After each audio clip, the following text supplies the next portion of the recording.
एक विशाल शेरनी सालों तक अपने माता पिता पर हुए जुल्मों का हिसाब लेने के लिए एक जालिम बाघ के पीछे पड़ी थी। अरे अरे शेरनी, मुझे छोड़ दो, मुझे मत मारो, मुझे माफ कर दो। मैं फिर कभी ऐसी गलती नहीं करूंगा। भगवान के लिए आज मुझे छोड़ दो।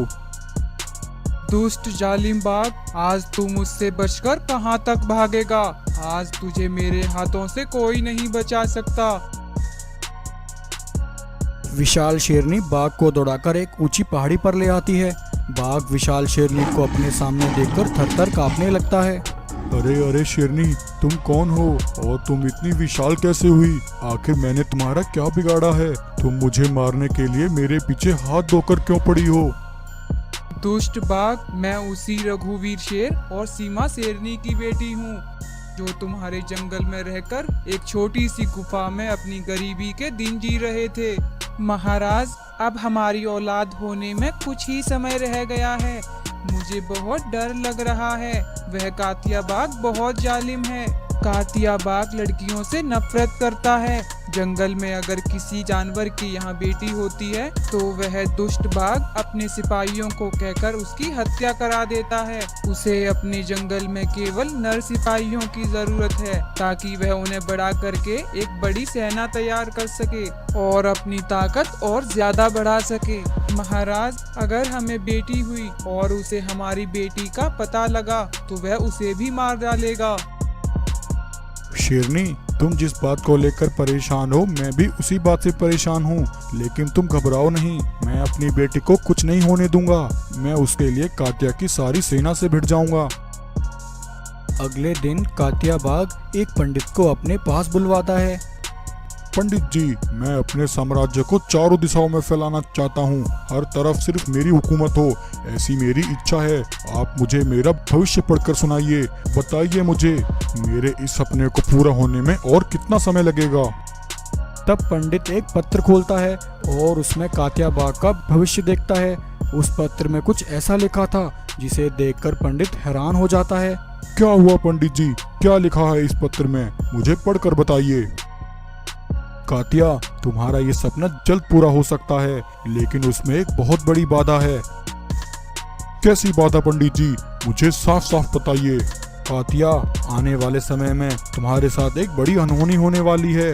आने वाले कुछ समय में इस जंगल में एक सफेद शेरनी जन्म लेगी। उस शेरनी के अंदर अद्भुत शक्तियां होंगी। वह सफेद शेरनी तुम्हारा काल बनकर यहाँ आएगी और वही तुम्हारी मौत का कारण बनेगी। अगर तुम अपनी मौत को टालना चाहते हो तो तुम्हें अमावस्या के दिन उस शेरनी से उसकी सारी शक्तियां छीननी होंगी, और अगर तुम उसकी शक्तियां छीनने में नाकामयाब रहे तब तुम्हारा बच पाना बहुत मुश्किल है। लेकिन पंडित जी, मैं उस शेरनी से उसकी शक्तियां कैसे छीनूंगा? ये लो कातिया, तुम अमावस्या की रात को शेरनी की सारी शक्तियां इस घड़े के अंदर कैद कर लेना और इस घड़े को फौरन एक सुरक्षित स्थान पर छुपा देना। जब तक तुम उस शेरनी को खत्म न कर दो तब तक ये घड़ा सुरक्षित रहना चाहिए। कातिया बाघ पंडित द्वारा बताई अपनी भविष्यवाणी सुनकर परेशान हो जाता है।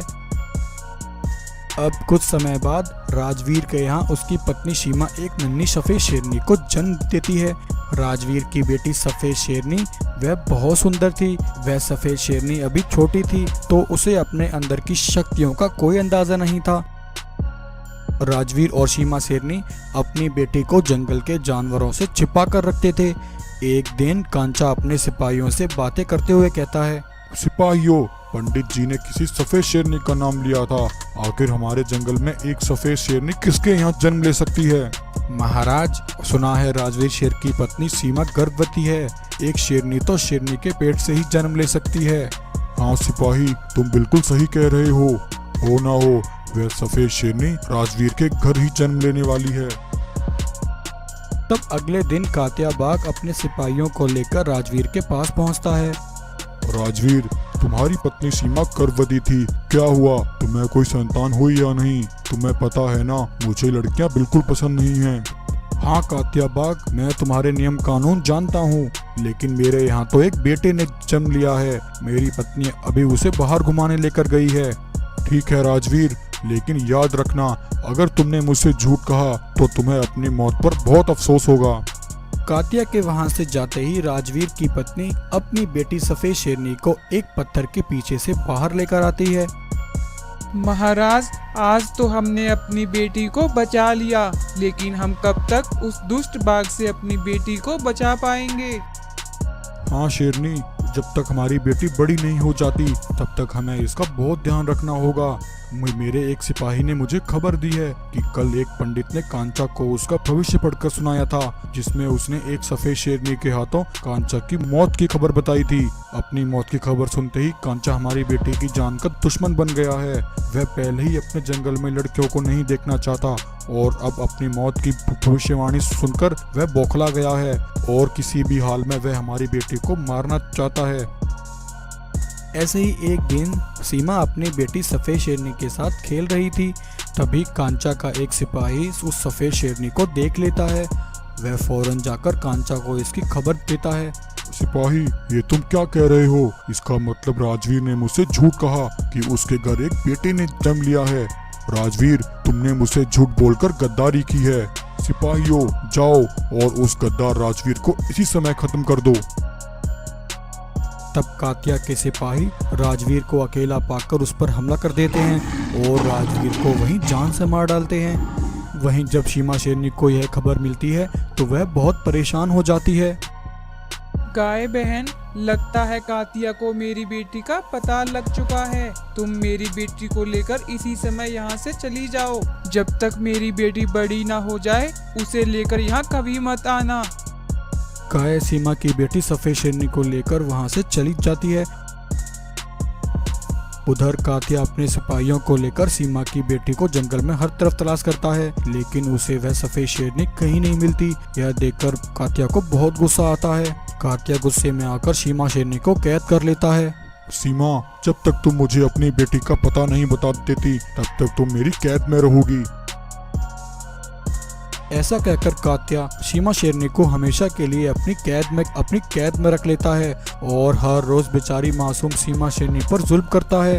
अब ऐसे ही बहुत वर्ष बीत गए। बेचारी बूढ़ी सीमा शेरनी ने बिना अपनी हिम्मत हारे कात्या को अपनी बेटी के बारे में अब तक कुछ नहीं बताया। तब गाय विशाल सफेद शेरनी को लेकर कात्या के जंगल पहुंचती है।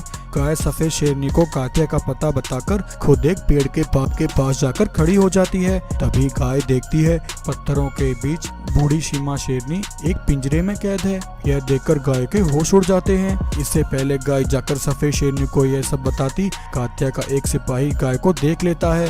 वह गाय पर हमला करके उसे बेहोश कर देता है। उधर सीमा की बेटी सफेद शेरनी गाय की देखरेख में बड़ी हो जाती है। सफेद शेरनी के बड़े होते ही उसके अंदर उसकी सारी शक्तियां आ जाती हैं।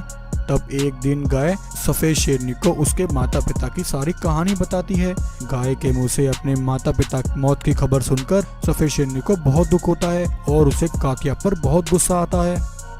गाय, तुमने आज तक मुझसे इतना बड़ा सच छुपाया। बताओ मुझे, वह दुष्ट कातिया मुझे कहाँ मिलेगा? मैं आज उसे खत्म कर दूंगी।